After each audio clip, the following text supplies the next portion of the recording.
স্বাগতম প্রত্যেককে আমার চ্যানেলে। আমি হিমেল রানা সাকলাইন। আজকে বরাবরের মতোই উপস্থিত হয়েছি নবম ও দশম শ্রেণীর যারা এসএসসি পরীক্ষার্থী তাদেরকে উদ্দেশ্য করে এবং নবম ও দশম শ্রেণীর শিক্ষার্থীদেরকে টার্গেট করে। তাহলে আজকে যে বিষয়টি নিয়ে আলোচনা করব তা হলো এসএসসি গণিত দ্বিতীয় অধ্যায় সেট ও ফাংশন এর অনুশীলনী 2.1-এর 8 নং প্রশ্নের ক ও খ নং প্রশ্নের সমাধান করে দেওয়ার জন্য।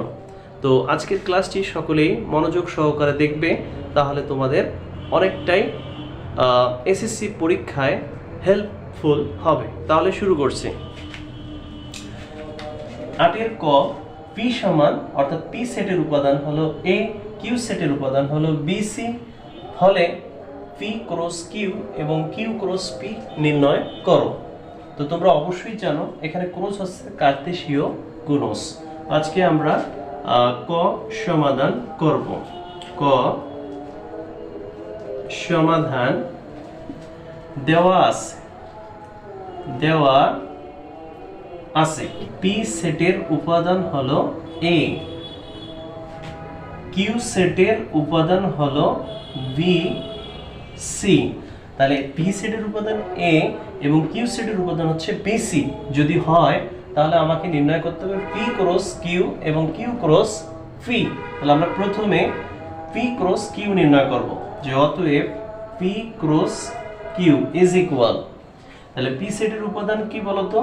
পি সেটের উপাদান হলো এ, ক্রস কিউ সেটের উপাদান হচ্ছে বি সি। তাহলে ক্রস মানে হলো প্রত্যেকটার সাথে প্রত্যেকটার গুণ, অর্থাৎ প্রত্যেকটার সাথে প্রত্যেকটার গুণ। তাহলে এ বির সাথে হবে, তাহলে এ বি, এটাকে প্রথম বন্ধনীতে লিখব। তারপরে এ সির সাথে হবে, তাহলে কি হবে? A C. তারপরে এটাকে আমরা দ্বিতীয় বন্ধনীর মধ্যে আবদ্ধ করব। তো আশা করি তোমরা বুঝতে পেরেছো যে পি সেটের উপাদান এবং কিউ সেটের উপাদান, এই দুই উপাদান মিলে কার্তেশীয় গুণজ করতে হবে, অর্থাৎ পি সেটের সাথে কিউ সেটের ক্রস করতে হবে। ক্রস করলে যে মানটা পাবো সেটাই হবে নির্ণীয় অ্যান্সার। অর্থাৎ পি সেটের উপাদান হলো এ, কিউ সেটের উপাদান হলো বিসি। তাহলে আমরা কি করব? প্রত্যেকটা উপাদানের সাথে প্রত্যেকটা উপাদান নেব, এর সাথে বি নেব, এর সাথে সি নেব। তাহলে এটাই হলো কার্তেশীয় গুণজ। এবারে আমরা সমাধান করব 8 খ নং প্রশ্নের সমাধান করব। খ সমাধান দেওয়া আছে এ সেটের উপাদান, এ সেটের উপাদান হলো 3, 4, 5, বি সেটের উপাদান হলো 4, 5, 6 এবং সি সেটের উপাদান হলো x, y।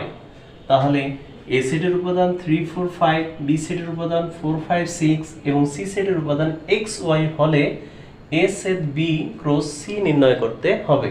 তবে মনে রাখবা আগে এ সেট বি নির্ণয় করতে হবে। তাহলে আমরা লিখি যে অতএব এ সেট বি। তাহলে এ সেটের উপাদান কি? এ সেটের উপাদান হলো 3, 4, 5। সেট বি সেটের উপাদান কি? 4, 5, 6। তাহলে সেট মানে আমরা কি জানি? সেট মানে হলো কমন, সেট মানে হলো কমন। তাহলে কমন বলতে উভয় সেটের মধ্যে কোন উপাদানগুলোর মিল আছে। 3 এখানে আছে, এখানে নাই। 4 এখানে আছে, এখানেও আছে, তাহলে 4 নেব। 5 এখানে আছে, এখানেও আছে, তাহলে 5 নেব।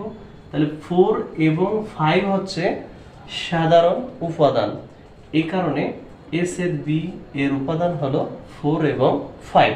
এখন আমরা এ সেট বি এর সাথে সি সেটের উপাদানকে ক্রস করব, যে অতএব A set B cross C is equal. তাহলে আমরা এ সেট বি কি পেয়েছি? 4, 5। তাহলে 4, 5 ক্রস সি সেটের উপাদান, তাহলে সি সেটের উপাদান কি?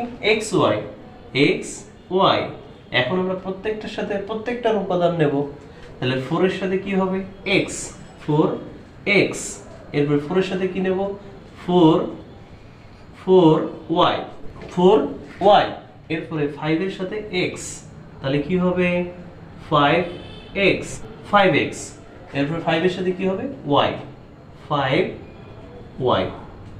এরপরে সবার শেষে দ্বিতীয় বন্ধনীর মধ্যে আবদ্ধ করব। তাহলে এটাই হচ্ছে আমাদের নির্ণীয় অ্যান্সার। বুঝতে পেরেছো? আমি আবারও বলি যে এখানে যে প্রশ্নটি হলো তা হলো এ সেটের উপাদান দেওয়া আছে, বি সেটের উপাদান দেওয়া আছে এবং সি সেটের উপাদান দেওয়া আছে, কিন্তু প্রশ্নটা হলো যে আমাকে আগে কি করতে হবে, এ সেট বি করতে হবে, এ সেট বি এর সাথে সি সেটের উপাদান ক্রস করতে হবে। তো আমি এ সেট বি নিলাম, এ সেটের উপাদান 3 4 5 এবং বি সেটের উপাদান হচ্ছে 4 5 6। সেট মানে হলো কমন, সেহেতু আমি দেখেছি এ সেট এবং বি সেটের মধ্যে 4 এবং 5 হচ্ছে কমন, তাহলে এ সেট বি এর উপাদান হলো 4 5। এখন আমরা কি করব, এ সেট বি এর সাথে সি সেটের উপাদান ক্রস করব। তাহলে ক্রস করলে কি হবে, প্রত্যেকটা উপাদানের সাথে প্রত্যেকটা উপাদান নিতে হবে, প্রত্যেকটার সাথে প্রত্যেকটাকে নিতে হবে। তাহলে 4 এর সাথে x 4x, 4 এর সাথে y 4y, 5 এর সাথে x 5x, 5 এর সাথে y 5y। তাহলে এটি হলো আমাদের নির্ণীয় অ্যান্সার। তো প্রিয় শিক্ষার্থীবৃন্দু, সকলেই ভালো থাকবে, সুস্থ থাকবে, সবার সুস্বাস্থ্য কামনা করে আজকের ক্লাস এখানেই শেষ করছি। আল্লাহ হাফেজ।